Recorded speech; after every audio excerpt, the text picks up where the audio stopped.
We're going straight to the top for leadership in the Perrysburg School District with the Superintendent, Tom Hosler, here to chat with us today for Inside the NLL. Thanks so much for being here. Sure, thanks. Thanks for having me.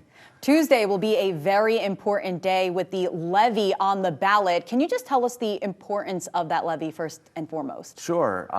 So we're on the ballot on Tuesday. We have a 5-year levy that is set to expire.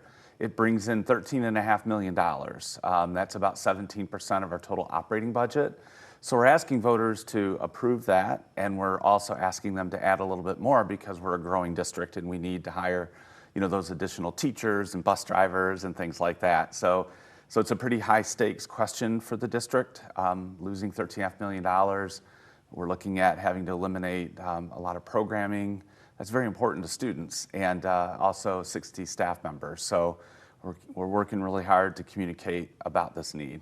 For yourself, you've been the superintendent in Perrysburg for 18 years now. Just how have you seen the district evolve from year one to now as a whole? Perrysburg has always been a great place to be a student, to be a staff member, to be a coach. It's a destination district. And I think over the years, it has grown. I think more people recognize that. I think we've done a really great job with our staff in terms of keeping those qualities that has always made Perrysburg, Perrysburg. Everyone's a yellow jacket in Perrysburg. Everybody goes on Friday nights to the football games. And, so we've got a lot of great traditions, and we've really worked hard to keep those because that really is the DNA of our community.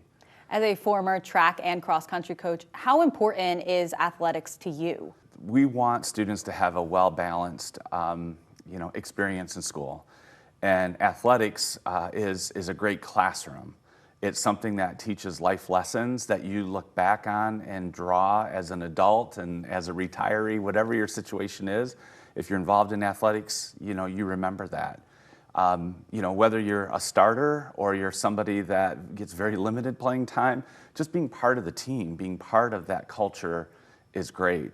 But we also understand that the performing arts, that the clubs and activities, they're ways that students can get connected, and they teach those lifelong lessons. So it is vitally important to what we do, how we do it, and I think we recognize that. And I have to know, of course, are you all about the celebrations for the cross-country and track teams in Perrysburg, given the rich tradition that those programs have? It is the most important sport, cross-country and track. No. But it's one that is near and dear to my heart, and we're very fortunate from our elementary, cross-country programs with Dave's Running Shop to the junior high program and the great coaches and teams that we have there, and then our high school boys and girls track, cross-country are just phenomenal. And what's great about it is not necessarily how fast they run and how they win, but the fact that you have one of the best programs in the state. And we have to take like multiple buses because kids want to be in that. And they know they're never going to run varsity. And it doesn't matter because they're part of something bigger. Certainly near and dear to your heart. And just it's so special to see the way that Perrysburg supports all of their athletic teams. But thank you so much for coming in and chatting with me today. Yeah, no, great. Thanks for having me.